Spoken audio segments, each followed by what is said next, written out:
నమస్తే. నేను మీ Narasimha Sastry. Tooth brushes ఎలా వాడాలి, వాటిని ఎలా మెయింటైన్ చేయాలి అనే విషయం గురించి ఈరోజు వీడియోలో చర్చిద్దాం. అదేంటండి, టూత్ బ్రషెస్ వాడడం మాకు తెలియదా అని మీరు అనుకుంటున్నారా? అయితే తప్పులో కాలేసినట్టేనండి. అదేనండి, పప్పులో కాదు, తప్పులో.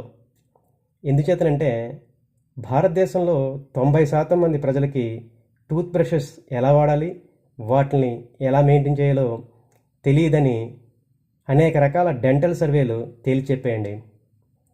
అందు గురించి ఈ వీడియోని చివరి వరకు స్కిప్ చేయకుండా చూడండి, ఎంతో ఇంట్రెస్టింగ్గా ఉంటుంది.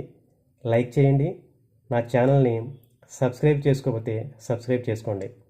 ఇంకా విషయంలోకి వెళ్తే, టూత్ బ్రషెస్ చరిత్ర సుమారు 5,000 సంవత్సరాల క్రితమే ప్రారంభమైందండి.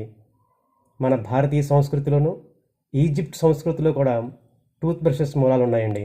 అయితే అప్పుడు మహారాణులు, మహారాజులు వాళ్ళు ఏనుగు దంతాలతోటి మరియు కొన్ని జంతువుల జుట్టుతోటి టూత్ బ్రషెస్ని చేసుకుని వాడేవారండి. మిగతా ప్రజలు సహజసిద్ధంగా దొరికే వేప పొలలు, గానుగ పొలలనే టూత్ బ్రషెస్గా వాడేవారు. అయితే 18వ దశకంలో బ్రిటన్లో మొట్టమొదటిసారిగా టూత్ బ్రషెస్ని బల్క్గా మ్యానుఫ్యాక్చరింగ్ చేయడం ప్రారంభించారండి. అయితే 1938 తర్వాతనే సిల్క్తో చేయబడిన టూత్ బ్రషెస్ అవైలబుల్ అయ్యాయండి. ఇప్పుడు మనం వాడుతున్నవి ఆ బ్రషెసే.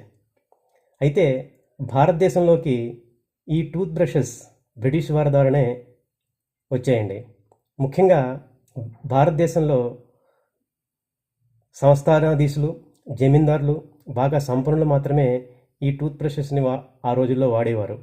అయితే మిగతా గ్రామీణ ప్రాంత ప్రజలు, మిగతా ప్రజలు కేవలం వేప పుల్లలు, గానుగ పుల్లలనే టూత్ బ్రషెస్గా వాడేవారు.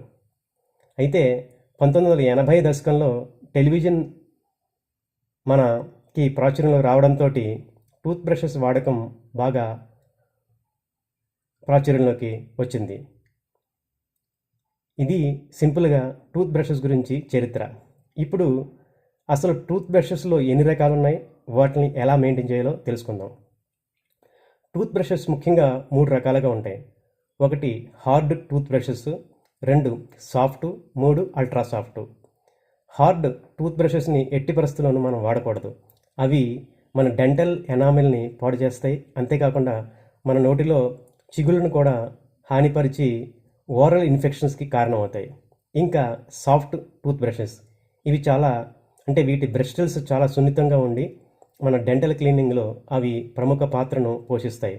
అందువలన సామాన్య జనం ఈ టూత్ బ్రష్లని తప్పనిసరిగా వాడాలి. ఇకపోతే అల్ట్రా టూత్ బ్రషెస్, ఇవి కొన్ని డెంటల్ ప్రాబ్లమ్స్, డెంటల్ సమస్య ఉన్న పేషెంట్స్కి డాక్టర్స్ ప్రిస్క్రైబ్ చేస్తారు. అలాంటి సందర్భాల్లోనే వీటిని వాడాలి. సామాన్య జనం కేవలం ఈ సాఫ్ట్ టూత్ బ్రష్లను వాడితే సరిపోతుంది. ఇకపోతే అసలు టూత్ బ్రష్ని ఎలా డెంటల్ క్లీనింగ్లో ఉపయోగించాలి అంటే పళ్ళు తోముకోవడానికి ఉపయోగించాలి.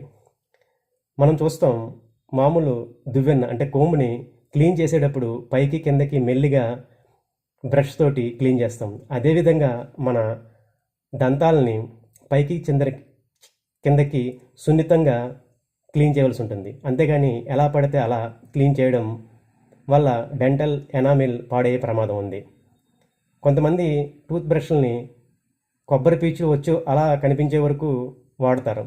ఇలా వాడడం వల్ల డెంటల్ ఎనామిల్ పాడవడం, చిగుళ్ళకి హాని కలగడం జరుగుతుంది.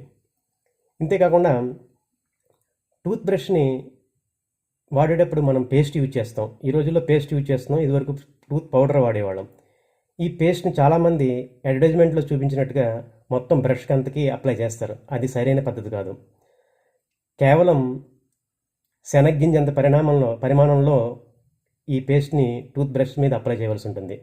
అంతేగాని ఎక్కువ పేస్ట్ని వాడినట్లయితే అది అనవసరంగా మన కడుపులోకి వెళ్ళి లేనిపోని సమస్యలను క్రియేట్ చేస్తుంది. మన గట్ హెల్త్ని కూడా ప్రభావితం చేస్తుంది. ఇకపోతే తర్వాత అంశం, ఈ టూత్ బ్రష్ని అసలు ఎలా మెయింటైన్ చేయాలి. ఇది ఒక పెద్ద చర్చనీయాంశమైన అంశం.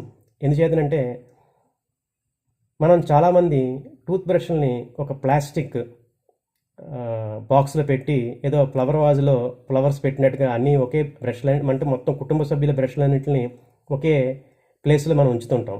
కానీ ఇది మంచిది కాదండి.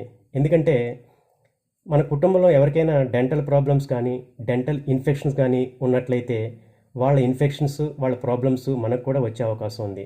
అందు గురించి ఎవరి బ్రష్లని వాళ్ళు ప్రత్యేకంగా పెట్టుకోవడం చాలా మంచిది. ఇంకా రెండో అంశం, మనం టూత్ బ్రష్లని సాధారణంగా బాత్రూమ్ లోపల పెడుతుంటాం. కానీ ఇది చాలా డేంజర్ అండి. ఎందుకంటే బాత్రూంలో మనం వాటర్ ఫ్లష్ అవుట్ చేసినప్పుడు ఆ తుంపర్లు ఈ టూత్ బ్రషెస్ మీద పడి ఫంగస్, బ్యాక్టీరియా, సూక్ష్మ క్రిములకు కారణమై ఆ బ్రష్ను మనం వాడితే చాలా ప్రాబ్లమ్స్ వచ్చే అవకాశం ఉంది. అందుచేత ఈ టూత్ బ్రష్లని బాత్రూమ్ బయట భద్రంగా భద్రపెట్టవలసి వస్తుంది. నెక్స్ట్, ఈ టూత్ బ్రష్ని గోరువెచ్చటి నీటితోటి ఎవ్రీ 15 డేస్కి ఒకసారి క్లీన్ చేసి గాలి వెలుతురు బాగా ఉండే ప్రాంతాల్లో వాటిని ఆరబెట్టి మనం జాగ్రత్త పెట్టవలసి వస్తుంది. నెక్స్ట్, ఈ టూత్ బ్రష్ని ఎవ్రీ 3 మంత్స్కి ఒకసారి మనం మార్చవలసి ఉంటుంది. నెక్స్ట్, టూత్ బ్రషెస్ని ఏదైనా అనారోగ్య సమయాల్లో మనం వాడినట్లయితే, అంటే ఫీవర్ కానీ ఈ ఓరల్ ఇన్ఫెక్షన్స్, జాండీసు ఇలాంటి సమస్యల్లో టూత్ బ్రషెస్ని వాడినట్లయితే ఆ సమస్యలు పూర్తిగా క్లియర్ అయిన తర్వాత ఆ బ్రషెస్ని మార్చవలసి వస్తుంది. లేకపోతే ఆ సమస్యల తాలూకు సూక్ష్మక్రిములు కానీ ఫంగస్ కానీ ఏదైనా బ్యాక్టీరియా కానీ మన టూత్ బ్రష్ వాడినప్పుడు తిరిగి మనకి హాని కలిగించే అవకాశం ఉంది. ఇవన్నీ మనం టూత్ బ్రషెస్ వాడుతున్నప్పుడు వాటిని మెయింటైన్ చేసినప్పుడు తీసుకోవాల్సిన జాగ్రత్తలు. సో ఇప్పుడు మీకు అర్థమైందండి ఈ టూత్ బ్రష్ల చరిత్ర ఎంత ఉందో. థ్యాంక్ యూ చివరి వరకు ఈ వీడియోని వాచ్ చేసినందుకు.